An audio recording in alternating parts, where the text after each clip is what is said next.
Hello, everyone, and welcome to Mastering Life Shorts number 30.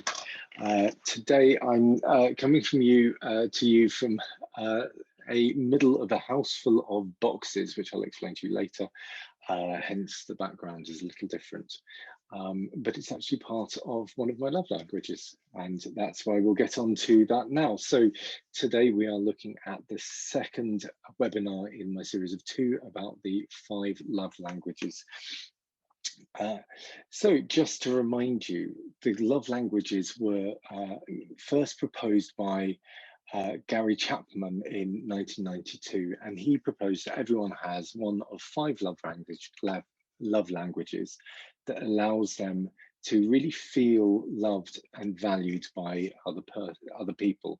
Now, often this is by the person that they're in a relationship with, but I also believe, as does Gary Chapman, it turns out, that you can use the love languages at work, for example, when you are trying to express how much value you feel for someone, or how important a part of a team they would be, for example. And different people will speak different love languages. So the 5 love languages are words of affirmation, which we talked about last week, which is when you tell someone either in spoken or written form how you feel about them. Quality time, when you sit down or you go for a walk or you do something with someone, but it's about them, it's not about the thing you're doing. So if you're watching TV, then if it's PAP TV and you're just watching it and you're sitting next to each other, that's not quality time. It's really focusing on that person. And it's also about the communication, the two-way communication, where you tell someone how you really feel and they tell you how they really feel, and both of you listen to each other. Today, we're going to be looking at the 3 remaining love languages, that is receiving gifts, acts of service, and physical touch. So without further ado, let's get into them. So receiving gifts. So the really important thing about receiving gifts is they have to be no strings. And so if you're giving something in order to get something back, that's obviously not going to be expressing love. That's wanting something. It's also if someone's love language isn't receiving gifts, then most people like gifts. But if you get it wrong and you flood someone with gifts when actually they wanted, say, quality time with you, it would just feel like that you're trying to buy them. And that could actually be very negative in the way that it's taken on board. So please don't think you can fill someone's empty love tank. You know, for example, if you came home late and you forgot someone's birthday or your anniversary, and you didn't say you loved them on the way out the door, then giving them a bunch of flowers on the way home rather feels like you're just trying to buy them. Now, it shouldn't be taking the place of something else that is part of your relationship. Some people don't like spending money, and they like saving money, and therefore if they find that their partner or the person they're with has receiving gifts as an important love language, then there can be a tension there. So those people need to reframe this as you're investing in the relationship, whether that's a work relationship, you know, and I used to, for example, bring cakes to work quite often, and they tended to go down well with some of the team who really responded well to that. So I was investing in my relationship with my team. I took them to the pub a few times, that sort of thing. But there's other times that you can give gifts that don't have to be something you buy. So just walking home from work, you see a flower or a feather or something, and you bring it back and you say, I found this and it reminded me of you. That sort of thing can be just as important as giving something that you've used money for, because it's saying, you know, I've thought about you, I've given you something that you want, or that reminded me of you, and should remind you that I love you, and the love tank starts filling. The other thing you can give as a gift is something you've made, or your time. So you could see spending time with someone just as a gift to them. And a lot of old people don't need stuff. because they've got all the stuff they need. But you sit with your granny, and she loves it, and that's because you're giving her your time, for example. So think of the multitude ways that you can show love by giving something. Acts of service are the things that you've been asked to do by other people, the people you love, your family, your co-workers, that you didn't really want to do. If you do them, they're really showing that you love them, you value them, you have affection for them. So I said this, I'm in a room full of boxes. It's because I'm doing an active service for my family right now, and I've been helping my parents to move house. It's been an interesting couple of weeks, but it's very much me expressing my love for my family by doing that for them. And I do it because I love them, not because I'm trying to get something out of them. And this is important, is that you shouldn't be trying to do it for any other reason. You have to have a choice. If you have to do something, it's not really an active service. It's just, if someone has to put out the bins, it's not really an active service. If you're in a relationship and people ask you to do things and you don't do them, then the love tank is going to empty quite rapidly, because you're not showing that you want them to, that you're not showing them that you value them enough to do the things that they've asked you to do. So especially if the kind of person whose other half likes giving you a list of things that they want you to do, whether it's tiling the bathroom, or taking the dog for a long walk on a Sunday morning so they don't have to. Try doing something every week and see how their love tank increases in fullness.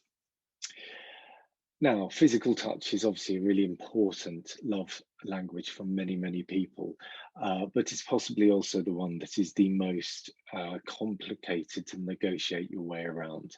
There are many ways that physical touch can be important to people, from full-on intercourse and BDSM sex, to just putting your hand on the back of someone's neck or shoulder, or just even giving them a pat on the back in work and say thanks, well done, that was a really good job you did there.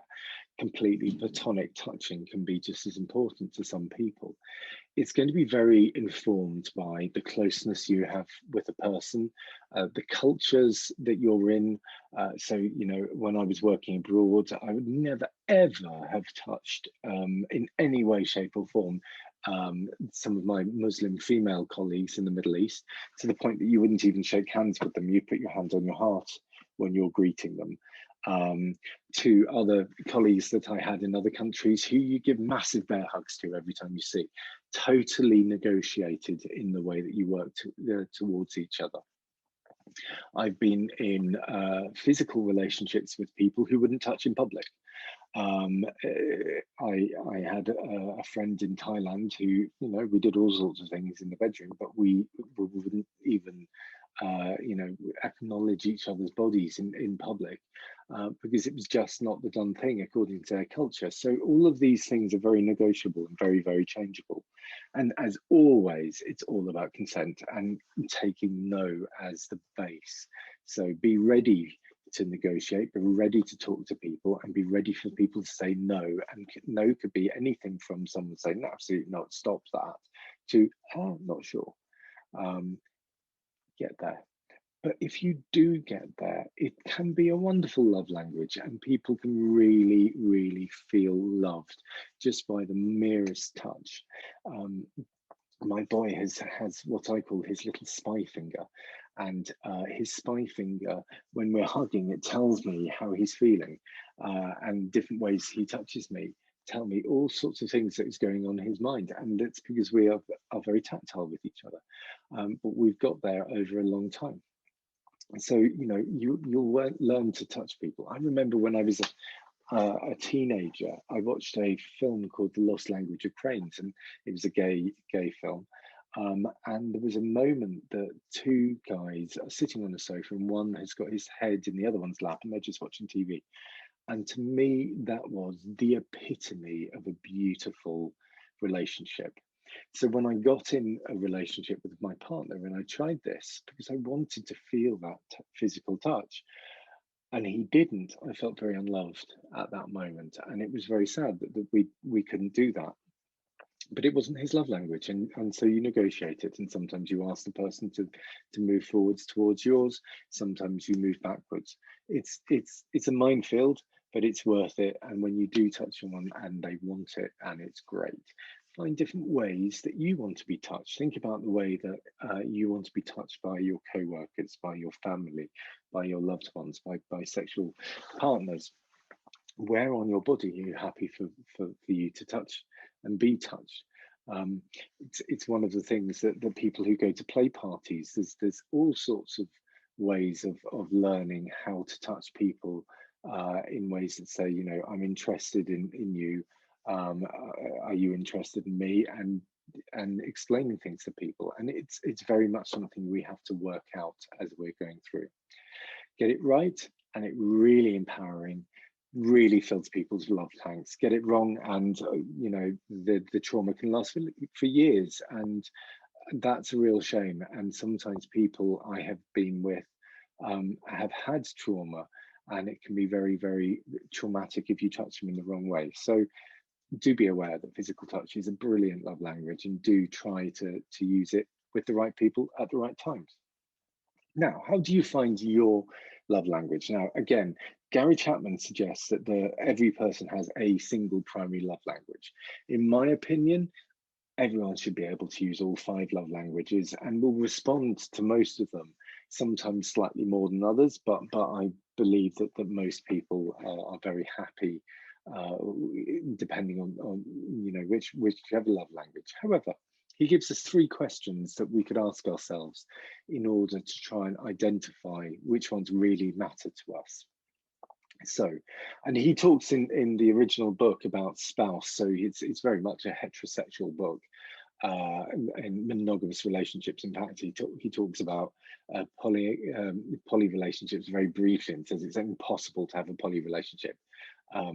I personally believe that's not true, but anyway. So he says, what does your spouse and read, co-worker, person you're in love with, person you're interested in, family member, do or fail to do that hurts you the most deeply? So the opposite of what hurts you most deeply is probably a love language. So if someone doesn't, you know, come home from work when they say that they're going to come home from work, and that really hurts you, that's probably a love language, that you know, quality time really matters to you. If someone doesn't touch you and you really wanted it, or doesn't have sex with you and you feel really rejected, then maybe that's one of your love languages. What's the thing that you have most often requested of your spouse to show that they value you? So if you wanted, you know, why do you never send me roses? Or why haven't you, you know, weeded the garden? Then in those cases, it would be you're not your primary love language would be receiving gifts, or acts of service. The thing that you've most often requested is likely to be the thing that would make you feel loved the most and fill your love tank. In what way do you regularly express your love to your spouse? So your method of expressing your love might be an indication that you would also like to feel loved that way. It's not always the case. I certainly know that my boy, for example, loves giving gifts to people, but actually isn't that fussed by receiving gifts. It's a different thing for him. So he has different love language. So it's not always the case with that one. But if you feel that you know you have told someone that you value them by saying it out loud or putting it in an email for a coworker, you feel that that's then you expressing your value, affection, or love for them, then maybe that's what you want to hear in return. And actually, you're missing the fact that there's other love languages being spoken around you. In order to work your way through this, as always, I've put together a worksheet, so you can download it from my website, englishleathermaster.com/mastering-life-shorts. Download the worksheet, and you can work through the last 3 of the love languages and find your own love language. Now, if you're in a couple, what you might not know is that I do couples coaching. So I'll have a couple with me, and we'll look at your needs, and let's have a chat about how you can express love better and feel better in your relationship. So I'm more than happy if you want to get in touch with me. Again, go to my website, uh, or if you're single and you're trying to work out how on earth you can speak the love language of someone you're interested in, or at work, how can I get my co-workers to realize that actually I really value them. Get in touch. We'll have a free half an hour experience coaching session. I don't think I mentioned the password for today is love with a capital L. Next week, we will be going to the opposite end of the emotional spectrum. So we had love today, and next week we have stress. And I'll be talking about a model of your stress that you can talk about your own stress or other people's stress, called the stress buckets, and actually quite related to the love tank. But we'll look at how you can think about stress using that. So I look forward to speaking to you then. Have a great week and see you next week.